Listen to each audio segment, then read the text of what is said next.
Good morning, all of you. Today I will deal before you the parliament, about the parliament. Yesterday I was discussing before you the composition of the parliament. भारतीय संसद का गठन कैसे होता है, इसको हमने प्रीवियस लेक्चर में हमने आपको बताया है। तो ऑर्गेनाइजेशन ऑफ द पार्लियामेंट,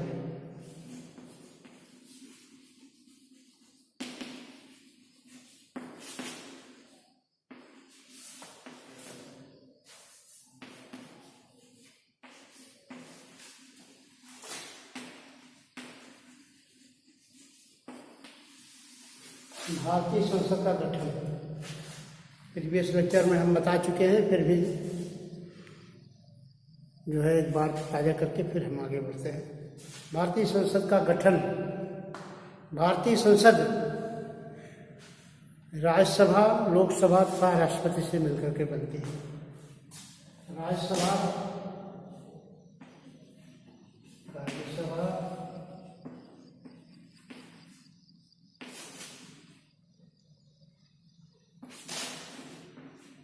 दूसरा लोकसभा,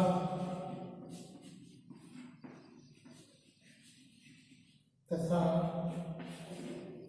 राष्ट्रपति प्रेसिडेंट।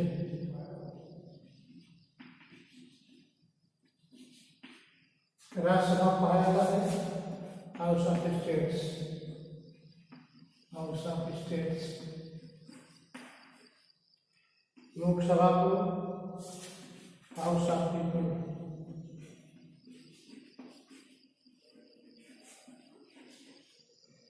प्रेसिडेंट जो है राष्ट्रपति है। हाउस ऑफ स्टेट्स को अपर हाउस भी कहा जाता है,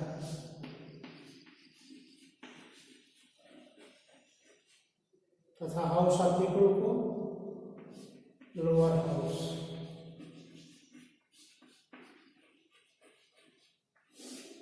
तो संसद का गठन, पार्लियामेंट जो है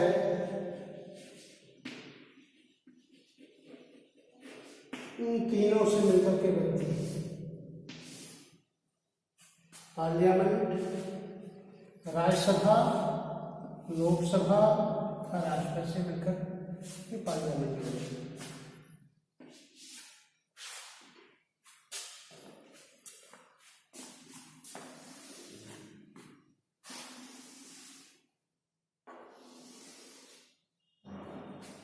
राज्यसभा, लोकसभा तथा संसद से मिलकर के जो है संसद बनती है।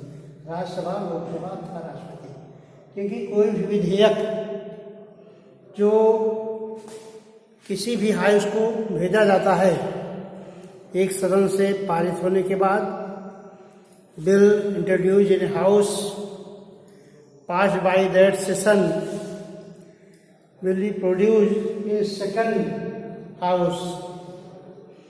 एक सदन के बाद दूसरे सदन को भेजा जाता है। एक सदन ने यह अनुमति इसमें प्रदान कर दी है तो दूसरे सदन को अनुमति के लिए पारित किया जाता है, और दोनों सदनों की अनुमति मिलने के बाद राष्ट्रपति के पास हस्ताक्षर के लिए भेजा जाता है। तो राष्ट्रपति इस पर अपना हस्ताक्षर कर देता है, तो वह विधेयक जो है कानून का रूप ले लेता है। तो ऐसी परिस्थिति में संसद तीनों से मिलकर के बनता है। अब लोकसभा की संरचना के बारे में हम बताएंगे कि लोकसभा कैसे बनती है। लोकसभा जो है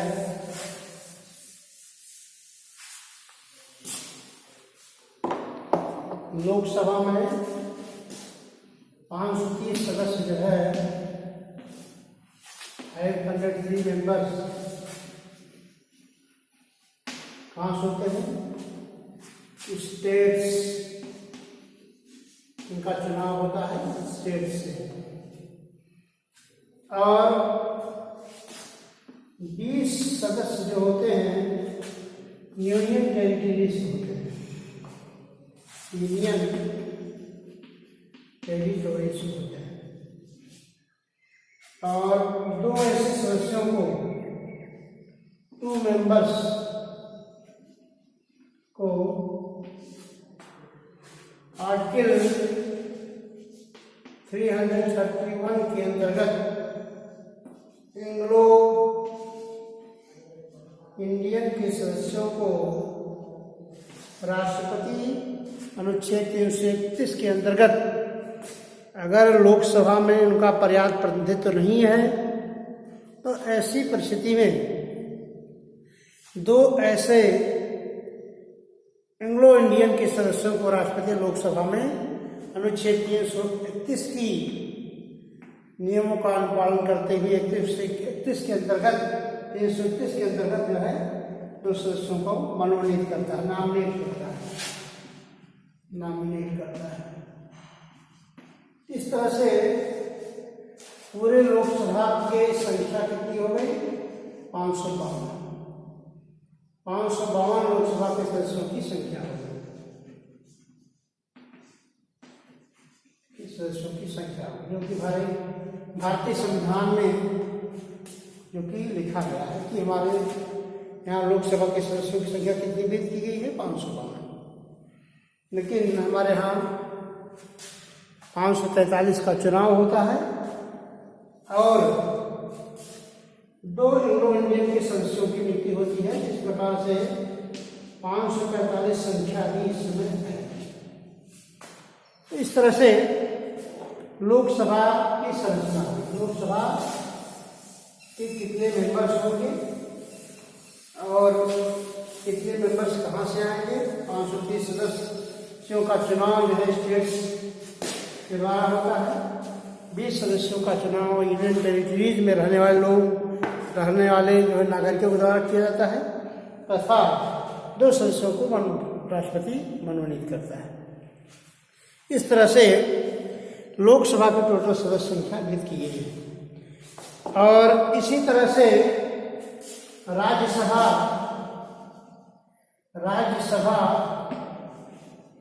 की सदस्य संख्या के बारे में बताया गया है।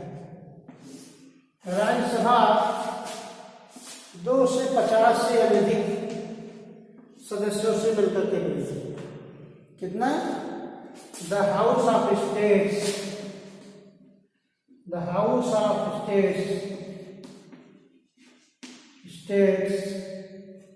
will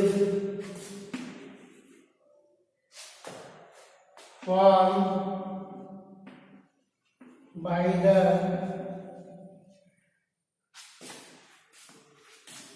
more than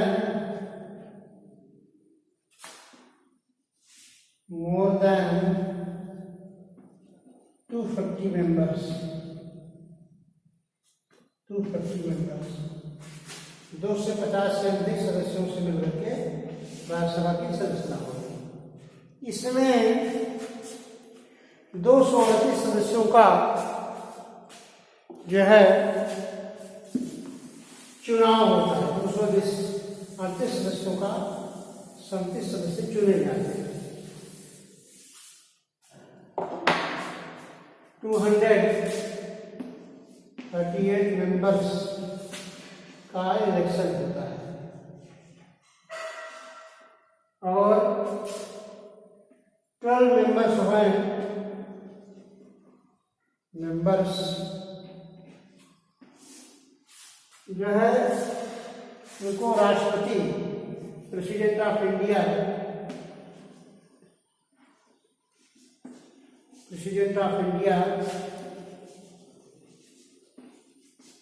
मनोनीत करता है। इस प्रकार से राज्यसभा के बारे में कहा गया है कि राज्यसभा 2 से 50 से अनधिक सदस्यों से मिलकर के बनती है और राज्यसभा में 229 सदस्य जो होते हैं इनका इलेक्शन होता है।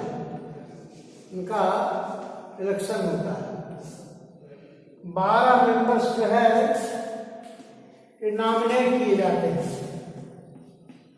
कौन नॉमिनेट करता है वो? The president of India nominate the 12 members which are the expert of art, science,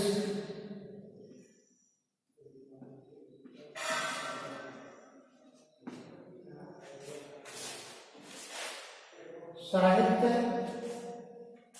विज्ञान, कला, लिटरेचर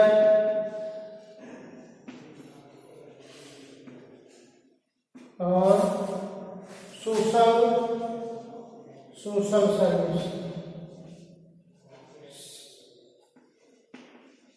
तो 5 क्षेत्रों, 4 ऐसे क्षेत्रों, साहित्य, विज्ञान, कला, समाज सेवा, इसमें विशेष ज्ञान या अनुभव रखने वाले ऐसे व्यक्ति को, जो कि इस क्षेत्र में विशेष ज्ञान या अनुभव रखते हैं, ऐसे 12 व्यक्तियों को राष्ट्रपति राज्यसभा में मनोनीत करता है। तो इस तरह से राज्यसभा 2 से 50 सदस्यों से मिलकर के बनती है। अब सवाल उठता है कि लोकसभा के सदस्यों की योग्यताएं क्या होनी चाहिए? लोकसभा का सदस्य बनने की योग्यताएं क्या होनी चाहिए? पहला, he must be the citizen of India.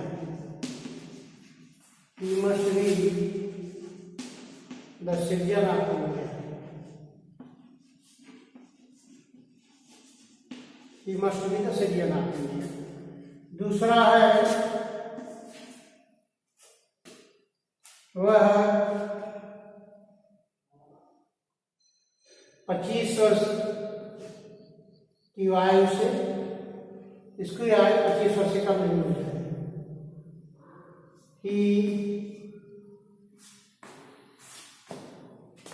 He will not less than, he must have attained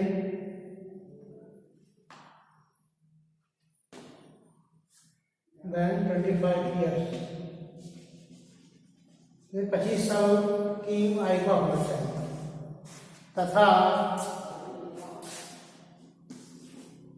किसी भी विधि द्वारा उसे निरस्त घोषित नहीं किया जाता। He is not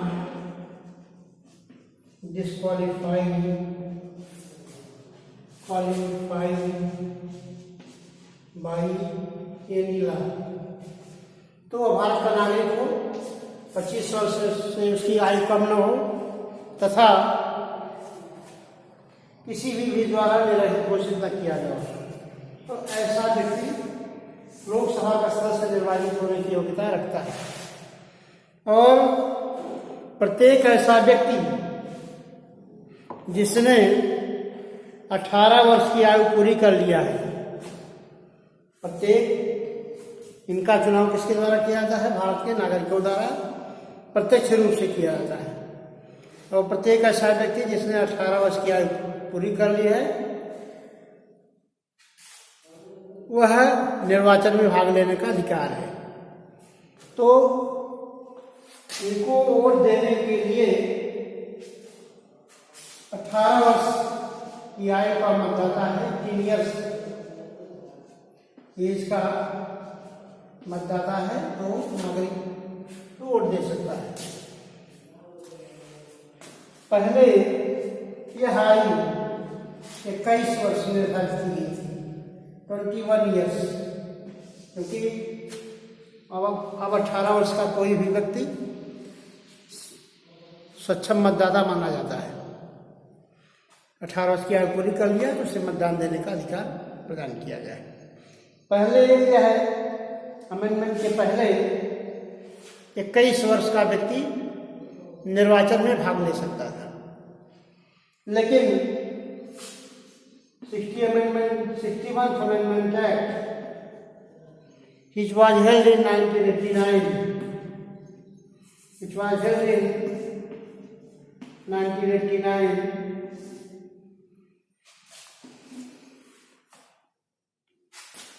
decided that the citizen who has attained the 18 years of age can take part in the election.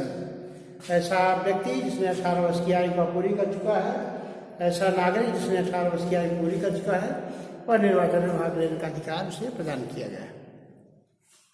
इसी तरह से राज्यसभा के सदस्यों की संख्या निर्धारित की गई है। राज्यसभा के सदस्यों की योग्यता निर्धारित की गई है। तो पहला तो वही है, वह भारत नागरिक होना चाहिए, he must be citizen of India, और he must have, he is not less than, he must have attained the age of 30 years, 30 वर्ष के, इसकी आयु 30 वर्ष से कम नहीं होनी चाहिए। And he is not disqualified by any, he is not disqualified by any law, disqualified by any law, इसे किसी भी द्वारा रहित घोषित नहीं किया जाता है।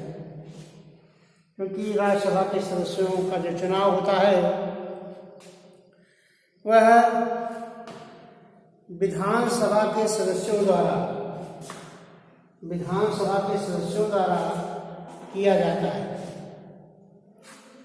और उसका एक निर्वाचन क्षेत्र भी किया गया है। उसके अंतर्गत 238 सदस्यों का चुनाव होता है, 12 सदस्यों को राष्ट्रपति मनोनीत करता है। तो वह भारत का नागरिक हो, इसको आयु 30 वर्ष से कम नहीं होनी चाहिए, उसे किसी भी द्वारा घोषित नहीं किया जाना चाहिए। तो ऐसा व्यक्ति राज्यसभा का सदस्य निर्वाचित होने की योग्यता रखता है। जो व्यक्ति राज्यसभा का सदस्य निर्वाचित हो जाता है,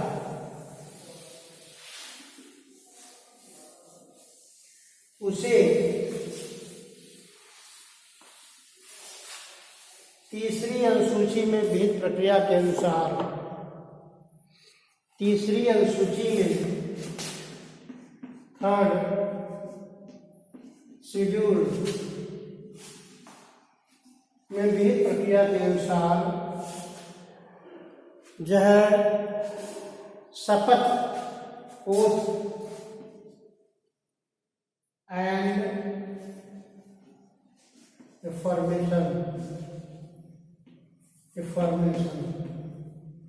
शपथ या प्रतिज्ञा देता है।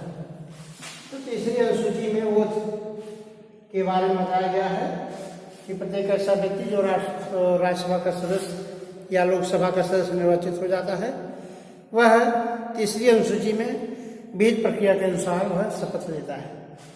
और वेतन के संबंध में उपबंध बताया गया है कि दूसरी अनुसूची में जो वेतन विहित किया गया है या सेकंड शेड्यूल में जो वेतन विहित किया गया है तथा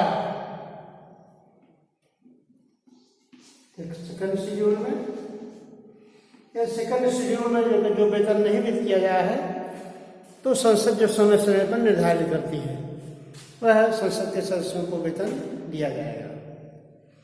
तो संसद के सदस्यों में से ही संसद अपने सदस्यों में से ही अपने 2 पदाधिकारियों की नियुक्ति करती है। लोकसभा में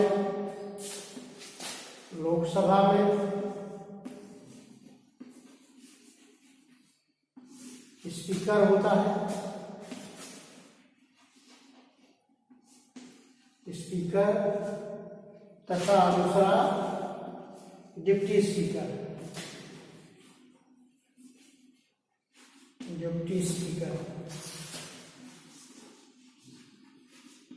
इसी प्रकार से स्पीकर, डिप्टी स्पीकर, इसका नाम लोकसभा अध्यक्ष, लोकसभा अध्यक्ष तथा दूसरा लोकसभा का उपाध्यक्ष, डिप्टी स्पीकर, लोकसभा का उपाध्यक्ष।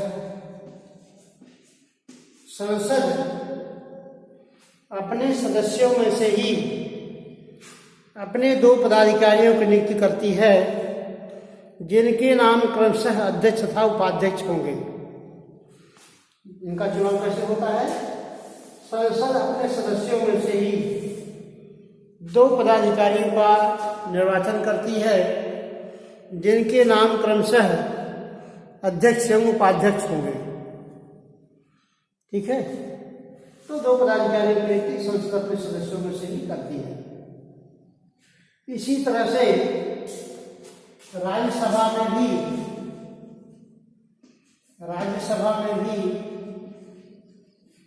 2 पदाधिकारियों की नियुक्ति की जाती है। राज्यसभा का सभापति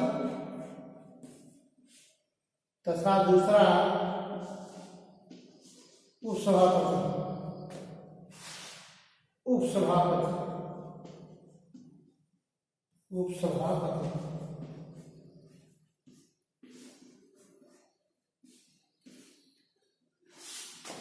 सभापति, उपसभापति।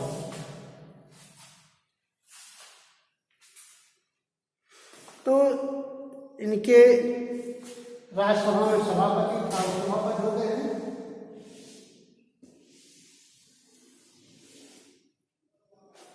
Speaker, deputy speaker. जो सभापति होता है उपराष्ट्रपति जो होगा, उपराष्ट्रपति जो होगा वह राज्यसभा का ऑफिस रेशियो, राज्यसभा का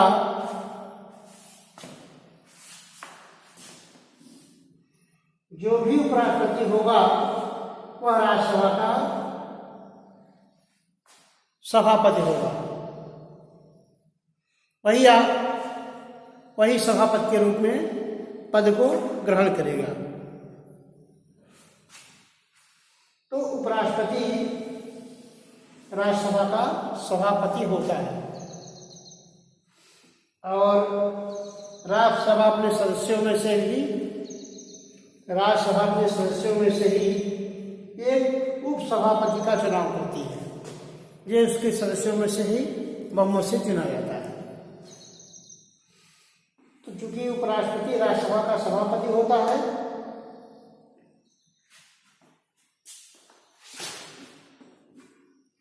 जो उपराष्ट्रपति होगा वही राज्यसभा का सभापति होगा और संसद द्वारा एक अतिरिक्त पदाधिकारी की नियुक्ति की जाती है, जिसे उपसभापति कहा जाता है, जो कि सभापति की अनुपस्थिति में राज्यसभा की कार्यवाही का संचालन करता है। इसी प्रकार से लोकसभा में भी लोकसभा का अध्यक्ष होता है, लोकसभा का उपाध्यक्ष। अध्यक्ष की अनुपस्थिति में उपाध्यक्ष तथा उपाध्यक्ष की अनुपस्थिति में अध्यक्ष। ऐसे कार्यवाही का संचालन लोकसभा अध्यक्ष द्वारा किया जाता है। उपाध्यक्ष की नियुक्ति इसलिए की गई है, यदि अध्यक्ष अनुपस्थित है तो उस समय कार्यवाही का संचालन कौन करेगा, इसलिए उपाध्यक्ष पद का गठन किया गया है। इसी तरह से मान लीजिए उपराष्ट्रपति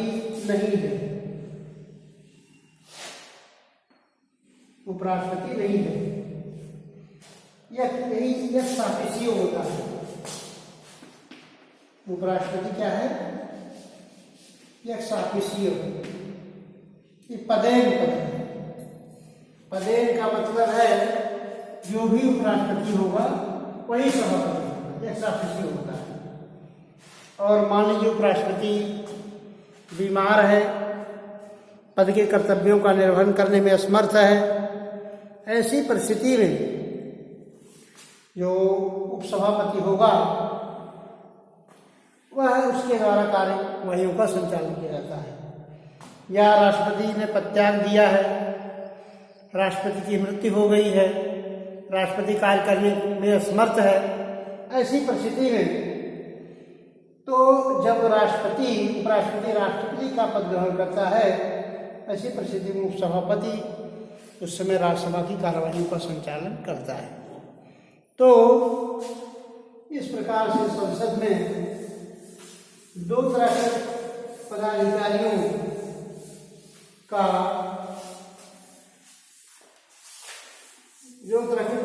की नियुक्ति की जाती है।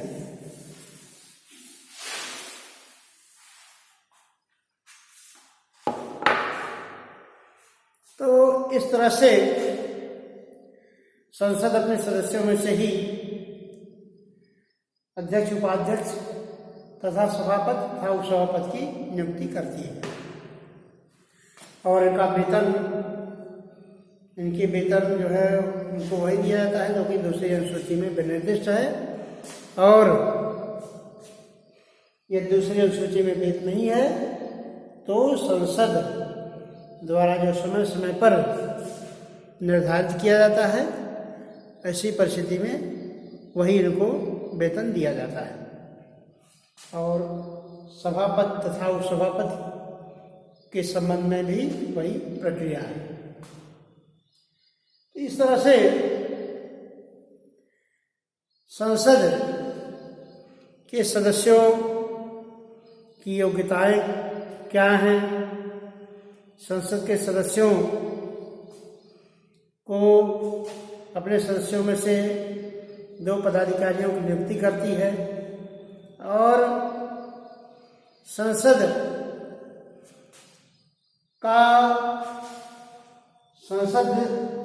में ही जो है, मान लीजिए पुरानी संसद का गठन हुआ था, वह विघटित कर दी जाती है और पुनः निर्वाचन होता है। तो नए सदस्य जो चुन के आते हैं वह अपना शपथ ग्रहण करते हैं।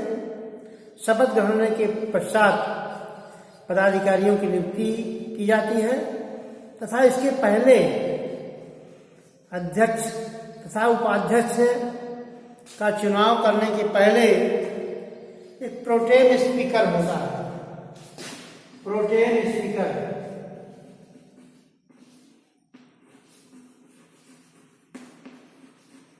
क्योंकि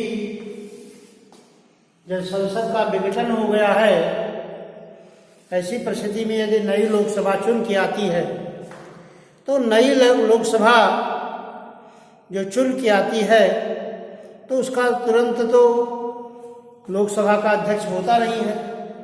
ऐसी परिस्थिति में उनको शपथ दिलाने के लिए, लोकसभा की कार्यवाहियों का संचालन करने के लिए, उनका चुनाव संपन्न कराने के लिए एक प्रोटेम स्पीकर होता है। प्रोटेम स्पीकर के द्वारा लोकसभा के सदस्यों का अध्यक्ष का चुनाव संपन्न कराया जाता है। जब लोकसभा का अध्यक्ष चुन के आता है तो ऐसी परिस्थिति में लोकसभा की कार्यवाहियों का संचालन प्रारंभ होता है। तो संसद जो है अपने ही सदस्यों में से दो पदाधिकारियों की नियुक्ति करती है जिनके नाम अध्यक्ष तथा उपाध्यक्ष होते हैं।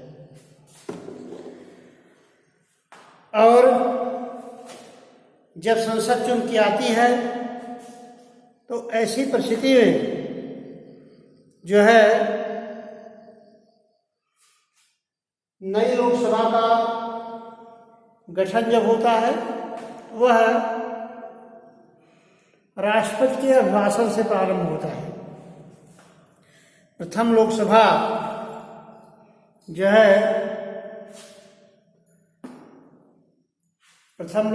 चुन के आती है तो अपनी बैठक से 5 साल के पश्चात लोकसभा का पुनर्चुनाव संपन्न कराया जाता है। तो 5 साल के पश्चात पुनः चुन के आती है तो प्रथम सत्र के प्रारंभ में जो है राष्ट्रपति का अभिभाषण होता है। ठीक है, स्पीच ऑफ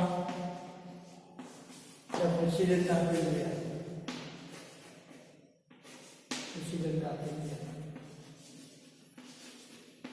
राष्ट्रपति के अभिभाषण होता है। राष्ट्रपति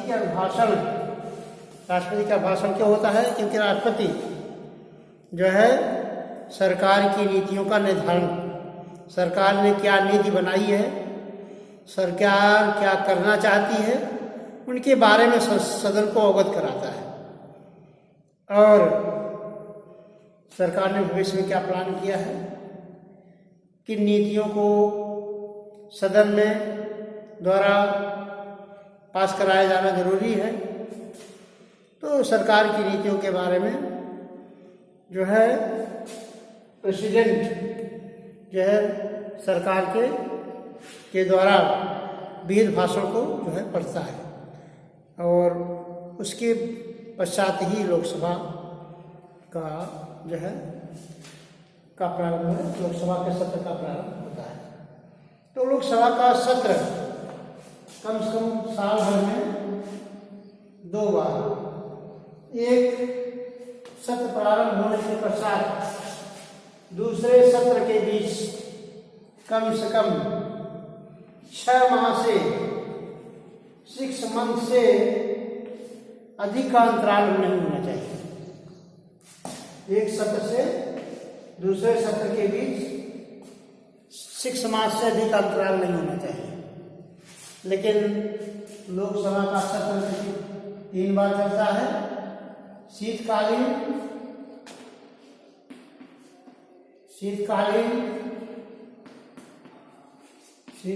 सत्र,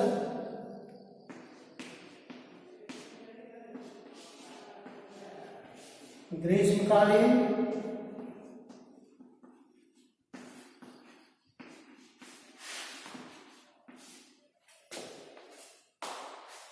तथा वर्षाकालीन।